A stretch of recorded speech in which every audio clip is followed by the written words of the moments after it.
Hello and welcome to the next episode of Cylinder Radio. I am your host, Will Roosh, high school teacher in Los Angeles.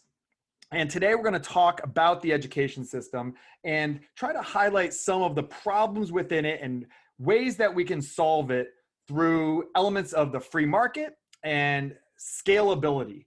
So my guest today is Myles Hunter. He is the founder and CEO of tutorme.com.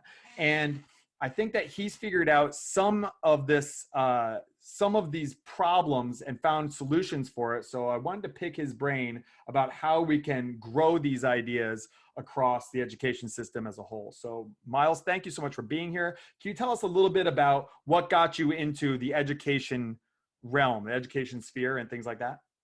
Yeah, well, thanks, Will, for having me. So we started our journey at TutorMe. My co-founders and I, we went to undergrad at the University of Southern California at USC, and we, as juniors, really struggled with finding effective tutoring options.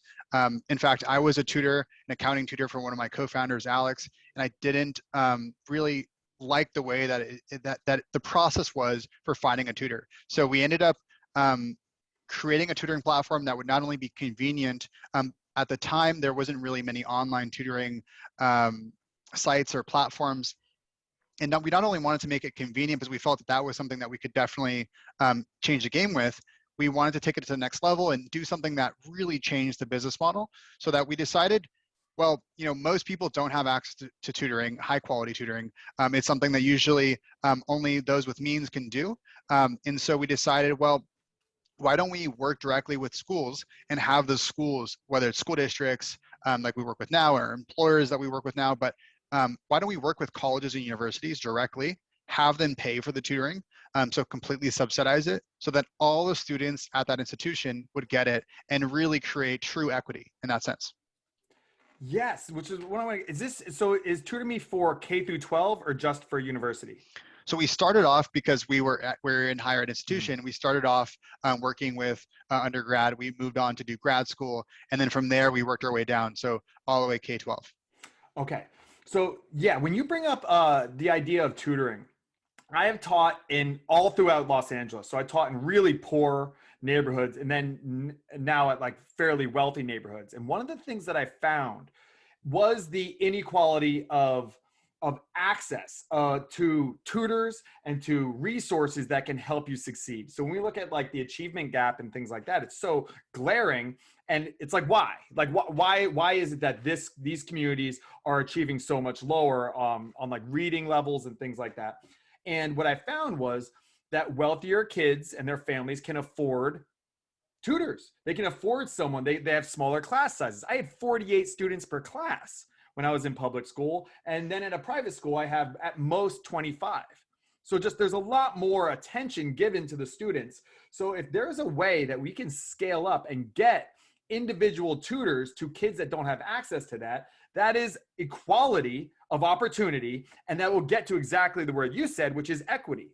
I have issues with equity personally, because I think if equity is the goal, you might have to kneecap the top performers to get the same level of outcome. But instead of bringing down the top performers, if we can raise up the lower performing, because I'm sure you don't believe that it's because that they are incapable.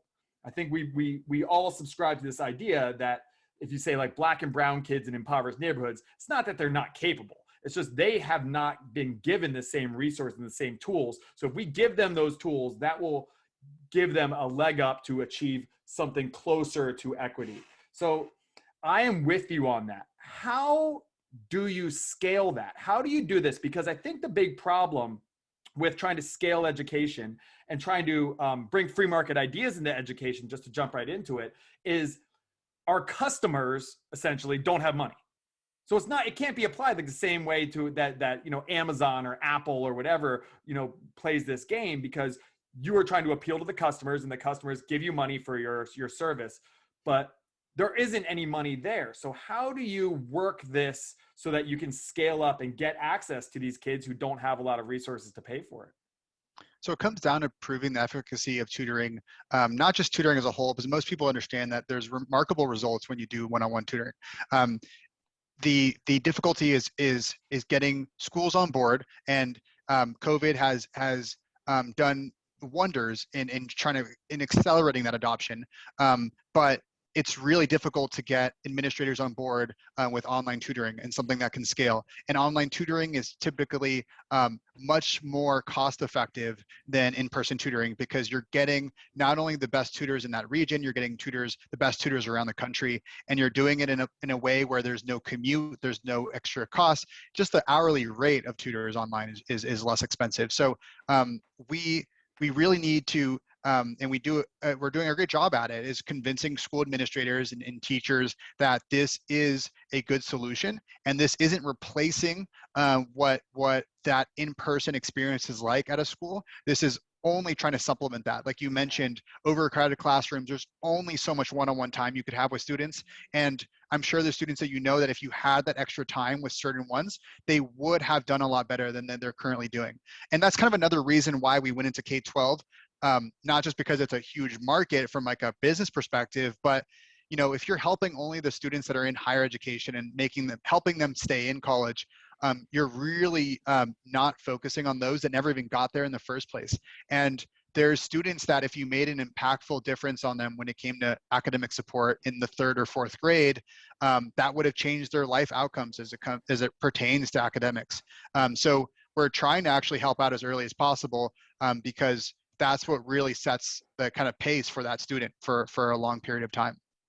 Yeah, and I guess during COVID, kids are kind of getting used to some degree of like learning through a screen and stuff like that. So it's not as much of a jolt because your business is online tutoring. Yes, so it's completely online. It's Yeah. always been online. We were in a platform that was in person and then moved to online once the pandemic started really Mhm. hitting us. We were always online, so it was really, that was a main focal point for us, and it allowed administrators to realize, well, you know what, we really can't do in person, so let's give this online tutoring solution a try, and that's just been a huge catalyst for us. Yeah, there's weird things that happen with online classes because you miss out on so much, but you also have opportunities. I'm collaborated with Brittany Caldwell, who is a brilliant educator in Atlanta, and her class, which was she teaches at an all-black school in Atlanta, and then I'm at like a pretty much all-white school in LA, and we were able to blend our classes together and just like have our kids just like interact with people that they wouldn't normally interact with. And it's like, wow, there's a lot of opportunities. There's a lot of positive opportunities. There's negatives for sure to online, but there's a lot of positives as well. Whether it is scaling, whether it is just covering a lot of distance you wouldn't be able to cover and things like that, it's not all bad. So the fact that you found a way to use it for good, I think is really And beneficial. and one thing I'll mention about the good, and we're I'm not actively in classrooms all the time, and don't kind of see the things that you do, but what we do see from our perspective is that um, we see that students like to use digital like technology just in general because of like just their generation, but we've seen that the the aspect that the fact that we're online and you're interacting with a tutor online, it's virtual, kind of brings down that barrier of shyness and the fear of being wrong, or asking for help in front of your peers. So it might be a little bit more, especially maybe on a Zoom call with your teacher, and there's 40 other students on there, and in colleges there could be even more on a Zoom call. It's nerve-wracking to raise your hand in a physical or digital environment when you're in front of other people. But when you're one-on-one with a tutor, no one knows except for you and that tutor that you're struggling with something. So we've seen a lot of a lot of students really open up, ask for help a lot more. And then we see it in surveys and reviews and explanations from students that they wouldn't have done it if it wasn't for the digital aspect, that they really feel that, and sometimes they build a relationship with that tutor and it's a really human interaction. They end up gaining confidence, and sometimes it's not just academic. They really gain confidence from another human that they look up to, believing in them. So that's something that is hard to quantify. Yeah, yeah. It's I mean, it could be really beautiful. I think one of the problems with a lot of like what industries and what careers pay well is about scalability. I was in a conversation with someone that was a social worker, and they said the problem is that we don't value social workers nearly as much. That's why they don't get paid well. And I'm like, I don't know about that, because I think that part of the problem, if you're taking care of people, you're a nurse, you're a teacher, you're a social worker, it is a very personal kind of one-on-one or one with a small group. And how do you scale that? And if you make an app that makes you look fat or bald or something like that, I don't think that we as a society value that more than taking care of foster kids. I just think that you can make a cheap app, throw it on the app store, 1 million people can buy it for $1, and then you just make money. You can just get it out to people. But so much of these industries that are about caring about people are hard to scale. So that's where the free market comes in to try and solve these problems of how do you scale this in a way, whether it's across distances and things like that. But you built a for-profit business. And I really believe that if we can incentivize doing good in this country, that's how we end up doing good. We make it profitable to do good. Go invent a solar battery that can collect sunlight and for an hour and power your whole house. You'll be a billionaire. A billionaire. I mean, Elon Musk is the richest man in the world, and he's got into this because he wants to do renewable energy. So if you incentivize doing good, we can get somewhere positive, and you are kind of modeling that. But who pays? Like, if a kid is poor, which a lot of students are who are struggling and need this, if they're poor, where does the money come from? Is it government subsidies? Is it donations? Like, how does that, can you just show us like kind of how you do it? And then maybe it's something that'll spark thought in other people. So when we started off with colleges and universities, there's quite a few private universities that are paying for it out of their own pocket. The underlying goal is that they're going to keep students in school, because at the end of the day, a lot of higher ed institutions are businesses. They want to keep students in school. They want to get them. They want them achieving good results academically, and that affects the bottom line. So that's like the underlying desire from schools, is that they really want, from higher ed institutions, that they really want that their students to succeed. And then when you look at K-12. Most of those are public, and they're really getting those funds from the government. So they're using those funds to try to keep students in school and try to get them to the next grade and have them succeed. So these schools are finding funds to be able to pay for these kinds of things, and they're doing it in a way where they're typically piloting it, seeing how it works, and then they realize that there really is a great benefit from being able to provide that academic support through us. Yeah, so I've always been like contrary to what people say. They say like, you got to put more money in the education system, pay teachers better. And I'm like, well, kind of. I think teachers want freedom. I think there is money in the education system. It's just misallocated. It's wasted. There's a lot of schools that have kids who are basically illiterate, but they have a brand new gym. There's money there, but so I don't know if money always solves it, but if you can get money to get kids a one-on-one tutor as a supplemental, that is a great use of money. And if you can propose that somehow through the legislative process and say, hey, we're asking for this money so that every kid gets a one-on-one tutor, it'll grow out, help business entrepreneurs like yourself, and then also help out, all of these kids. And it's going to come from tax dollars, and it's very clearly allocated to this specific thing. Yeah, absolutely. We're hoping that down the road, very soon here, we're going to see a line item that's very common for school districts to allocate towards online tutoring support. It's not the norm yet. It's been increasing tremendously, but eventually it'll be seen as something that's just something you should pay for, and it becomes a standard. So we're hoping for that. We're helping a lot of school districts. We have a webinar this coming Monday, really trying to help school districts understand where to find that funding, because there's a whole lot of it, especially now with the pandemic, being able to provide that academic support. Yeah, I mean, I say all the time, like there's a lot of stuff that comes up with like inequities in education, and people say lower the bar for these kids who are from these marginalized communities or whatever, and I don't like that. I don't like the idea of lowering the bar. I'm thinking keep the bar high or raise the bar, but then give them the tools so that they can jump over that high bar. And that the tutoring one is just such an obvious example that if you take every kid from a really bad neighborhood, and when they go home or wherever it is, they even maybe stay on school so they have access to internet, because a lot of kids don't have access to internet at home. They stay there and they get a one-on-one tutor supplemented by the government. That's where I'm progressive.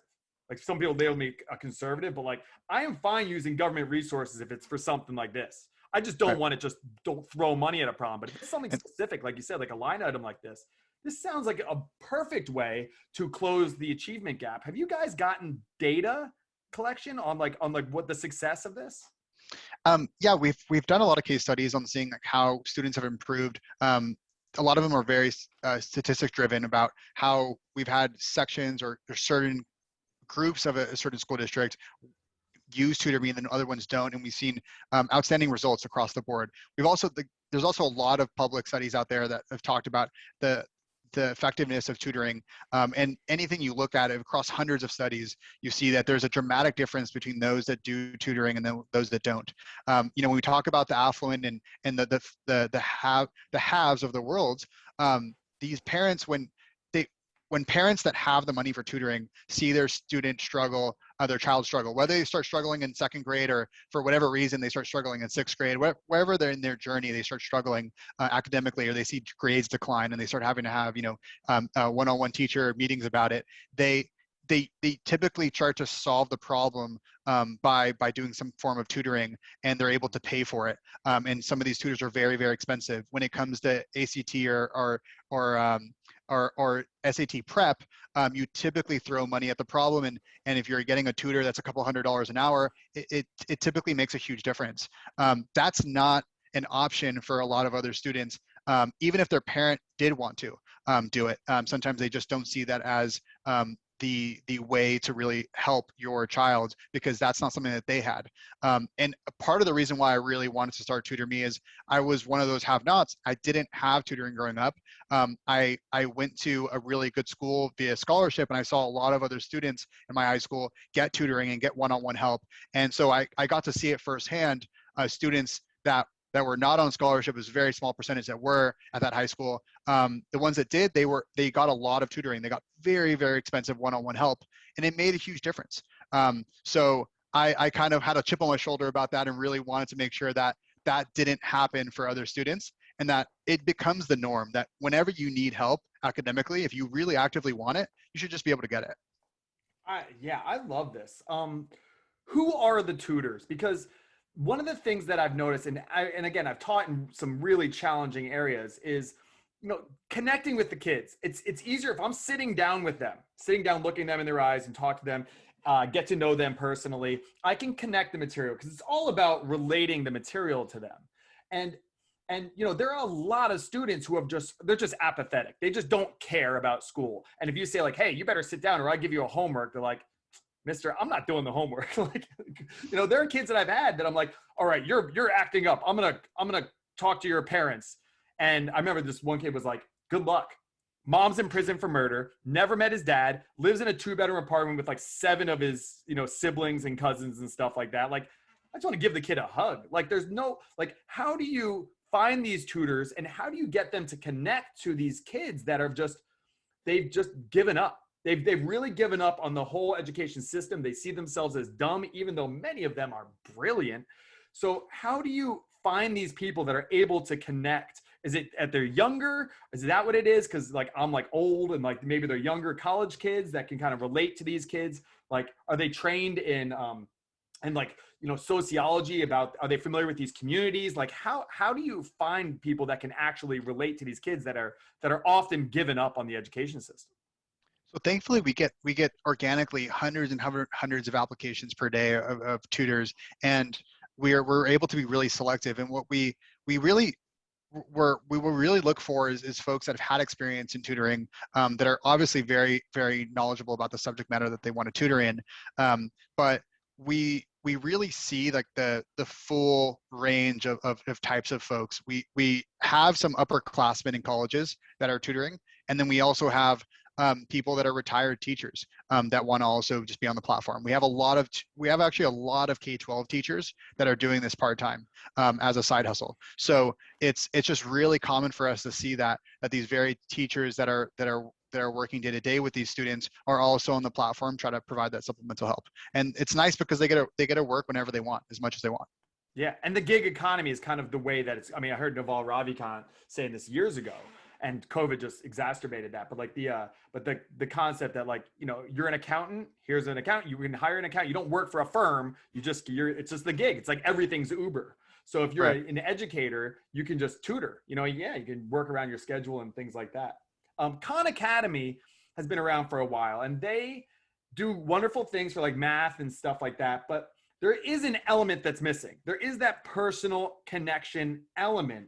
And I think some of that is probably a little bit of like therapy or a little bit of like connecting to that kid, getting to know them. Like, I'm sure you don't dive right into like, all right, here's how you do math. It's a little bit of like, what's going on? What's going on with you? What are your struggles? So the kid can form a relationship, and then the tutor can do what they do best, which is, teaching this and relating the material to that individual.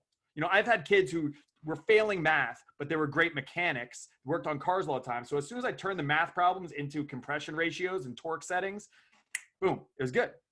So as long as you can relate the material, then you can learn. And I think that there's something missing, but Khan Academy showed proof that there is an online marketplace, but it seems like what you're modeling now is what was missing from that is that personal element. Yeah, people often ask, like, what do you think about Khan, and are they, if sometimes people reference what they're doing is kind of like an indirect competitor, which we don't see it that way at all. It's really they complement each other very well. Khan is probably the most famous tutor of all time, and he's an excellent one. It's something it's the reason why they're so successful is it's able to be done at scale, like you talked about. It doesn't have that human element, which human element equals labor, which equals expensive. So that's why tutoring is expensive to begin with, is that you have to pay someone to spend time with a student. So what I would say is that it's, for us, there's that added element that there's certain students, and quite a bit of them, that no matter how much Khan Academy they watch, they would still struggle with it. And it doesn't provide that, it doesn't really provide that human element where they can garner confidence from that. So it's definitely very important to have a mix of both.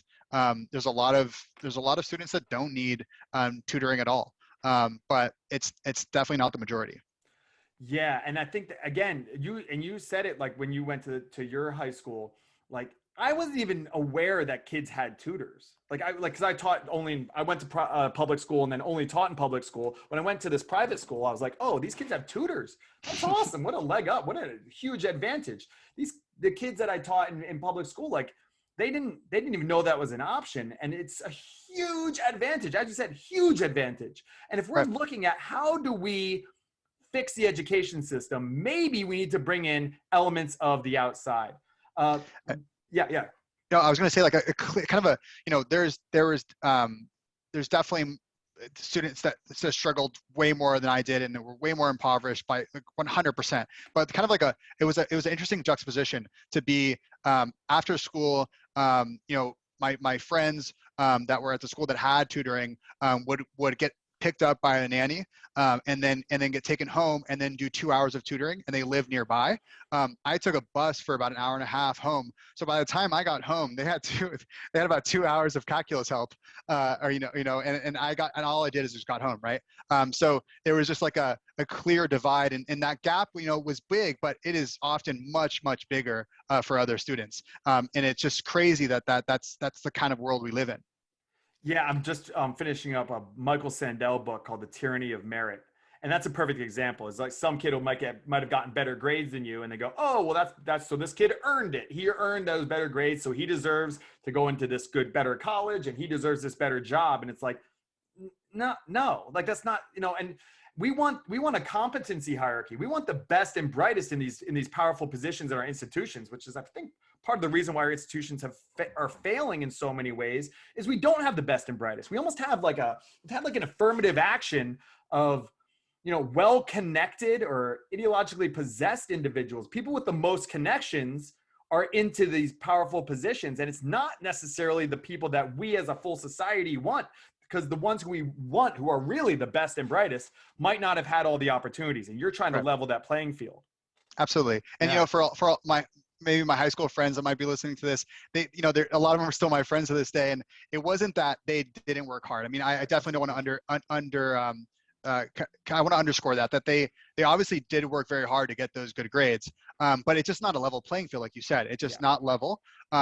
And, I did end up going to a good school. And I just had to work a little harder for that. Right. And I don't think that, that's what my parents always said is that, look, you didn't need tutoring. But I had to work extra hard. And I think that the only way to level the playing field is to offer the opportunity if someone wants it, especially from an early age, before you potentially lose them. From an early age, if you need academic support, then you have it. And it's just simple as that. Yeah, yeah, of course. Yeah, I mean, the students that I teach now who are in a more like quote unquote privileged situation, they work their butts off. So yeah, no, I'm with you on that. Are you getting opposition from unions? I taught at public charters, and a lot of teacher unions are really coming down on charters. They don't like free market stuff. They don't like anything that gets in the way of public schools doing the job. Are they resistant to you too? Because are you undermining the quality education and maybe resources that they should be just putting into their school, like unions and stuff like that? Are they embracing you or pushing back? I don't know about unions specifically, but we definitely do get pushback. And if we're going to get pushback from anyone, it's typically from professors and teachers, to be honest. And Mm-hmm. and part of that is, well, it's you kind of feel like, and you can speak more to this, obviously, Mm-hmm. as a teacher, you can see that this academic support is being brought in, because maybe it's filling in a gap that maybe you're not doing, or it's like taking over what you're doing. And we don't ever see it that way. And we see it as it's literally impossible for a teacher to connect with every single person. And it's just that added supplement. And so some teachers think that it's going to get in the way, you're kind of stepping on their toes. But because of COVID now, which is the kind of like the silver lining, for us in that way, is that we're seeing those same teachers and those same professors, realize that it actually really is a true benefit. It is making their job better. It's making them look better. It's really helping students, and we're not trying to replace them as teachers. Like, that is the last thing we're trying to do. Yeah, or derail their teachings or something like that. Like at the end of the day, the grades come from the teacher. So, if the tutor is doing something that's way off base, that's going to reflect in what the student's doing, and then it'll reflect in the service. So, hey, Exactly. my kid has a tutor and they're getting worse grades or they're getting really off and doing weird stuff. Then it's not working. Then that would be, again, like your product would show to have flaws. So the only way that you're able to even run a successful tutoring company is if the tutoring is working. Like Yep. if the iPhone doesn't work, the iPhone's gonna fail. Yeah. And we have countless stories of students telling us that without TutorMe, they would have failed the class. And there are those times where students do dig their teacher and say, like, this tutor, I worked with him every week and he taught me way better than my teacher did. But to be honest, like, those instances, you got to kind of take it with a grain of salt. Maybe that teacher was also teaching 50 students, Yeah. and you're comparing it to someone that had one-on-one, right? It's inherently flawed. But that just goes to show, like, it is important nonetheless. And it's not like the taxi driver getting mad at the Uber driver. They're working together. Together, yeah. And I think that's the way it needs to be framed in order for this to work. Is look, we're all working side by side, shoulder to shoulder, to try and educate Americans better. Especially kids that don't get access to good education. So this is a beautiful, beautiful concept, Miles. Like, what about Well, what thank you. about a lot of things that I talk about on social media have to do with like the politicization. I don't know if I've ever said that word right, of school, and the fact that a lot of teachers are pushing political ideas and activism in school. And a lot of parents are pulling their kids out a lot. And they're moving toward homeschooling or unschooling and things like that. Do you see what you guys do as another market for people who are like, I don't trust the school system? And I'm pretty vocal about the problems going on with like pushing specific politics in school. So I don't know if I'm going to send my kids to school, to be honest, after elementary school. So do you guys see it as like for homeschooling parents who are like, I don't like sending my kid to this school, but I want them to get a good education to use your services as well? We have seen an influx of parents that have come to the site, and explicitly say that they're homeschooling their child and they're pulling their hair out. Yeah. It's It's typically, hard. yeah, it's really hard. Yeah. So it's yeah, it's something that we've seen more and more since the pandemic started. And everyone has seen that there's these kind of learning pods, and there's parents doing that in home homeschooling. I was homeschooled for a year, didn't work very well. It's very challenging. It's It's very tough. challenging. Yeah. Um, so I love it. I think, look, I mean, it's, one of the things I talk about a lot is people want to tear down things, deconstruct. But So I'm critical of the education system. And people would say like, oh, the education system was, from Horace Mann and the Rockefellers is just built on compliance, and you exchange your creativity for compliance and just, become workhorses and all that kind of stuff. Okay, I'm on board, but how hard is it to build a home? You need architects, and you need masons, and you need plumbers, and you need electricians. How hard is it to rip down a home? You need 3 dudes and 3 sledgehammers. So what you guys are doing is trying to build something better. Like, let's not sink the boat that we have of public school system before we have a better boat. But it seems like what you got is a better boat, which is this adding this boat to the boat that's sinking, get some of the weight off the boat that's sinking. It'll come up a little bit, it'll take on less water. We can share resources. Like, how do we grow this, Myles? Like, how do we grow this concept? And you know what? As much as I appreciate you for being here and I love what you're doing, I want you to have competition, because then that means that there's a marketplace and then there's a lot of other people. You guys are competing. Your product is going to have to get better. Their product is going to have to get better. You're going to have to treat your employees better. Like, I love that. If it wasn't for Android having an awesome camera, my iPhone wouldn't have the camera it has today. So how do we grow this concept of supplementing with the free market to the existing public school system? Because I'm down. Is it through lobbying? Is it through individuals? What can individuals do? What can we do to grow what you're doing? Because I'm on board, man. This is great. So I think kind of like the it's already happening. We've seen so many school districts come on board and be super excited about this. School districts that never wanted to talk to us, years ago, are just now all about it. So we kind of think that transition is happening live. It's really going in the right direction. School districts are really seeing online tutoring not as this kind of like low quality, mass scaled like solution as it once was. They're really seeing it as this can really, really help our students, and it's not going to take our jobs. It is going to be a supplement. So I think it's happening as we speak. It just a huge amount of interest in trying to get this ramped up, and I think eventually it'll get to the adoption level where it's not something that you have to ask, oh, are we going to do online tutoring for our district? It's like, which vendor are we going to do? And to your point, competition is great.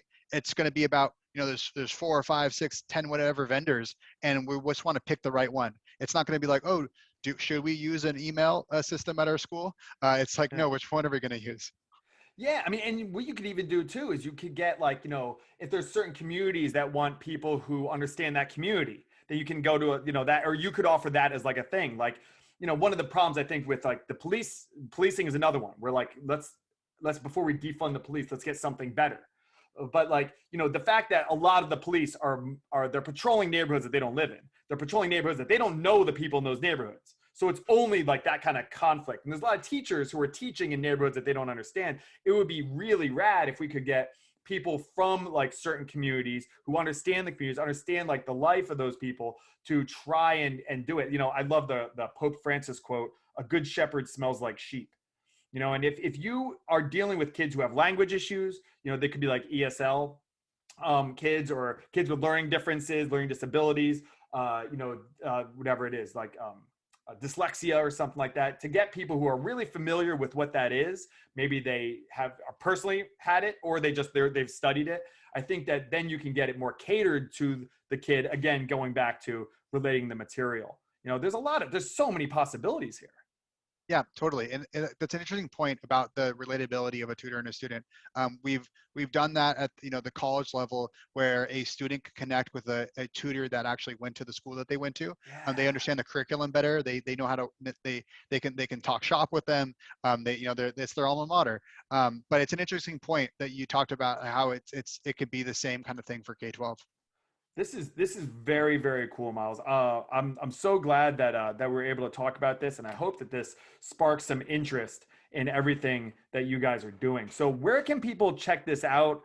Look at like prices, and I'm sure that there's like if you would get connected with like LA Unified or something like that. I mean, that's a huge win. You gotta I guess schmooze the unions and stuff like that. But if you are on a school board, if you are just an educational advocate or something like that, and there's a lot of teachers that listen to this, how can they, get in touch with you guys and just kind of have a conversation about how to bring it up to the school board, or how to bring it up to the unions, or how to bring it up to administration and things like that? Like, where do we go from here?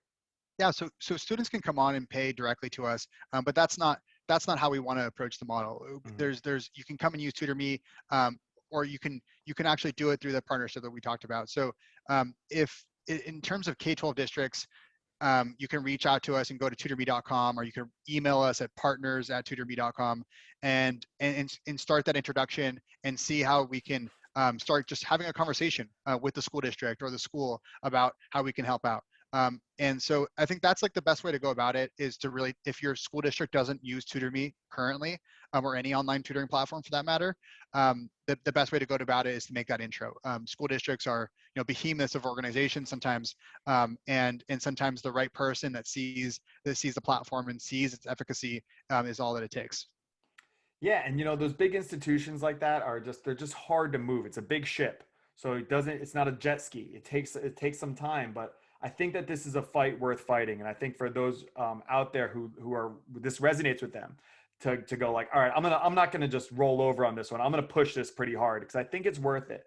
Um, Myles, I love what you're doing. I think that this is an intersection of so many things that I love. It's entrepreneurship, which I love. It's trying to lower the achievement gap and actually help marginalized communities, which I love. It's education. It just checks all of these boxes. So I love it. I think it's That's excellent, awesome. So and good to um, hear. and I hope that it's resonating with educators and educational advocates and maybe students out there to reach out. Go to tutorme.com and start trying to push to get some sort of an even playing field for the American education system. This is very, Awesome. very Well, cool. thanks for having me. Obviously, your students are lucky to have you as a teacher. Oh, thank you, sir. Yeah, I'm doing my best. But thank you very much. I appreciate you being here. I appreciate you kind of walking us through this, and I think that this is a roadmap to get to something better. Very, very cool. Cool. Awesome. Thank you, Myles. Thanks so much, Will. All right.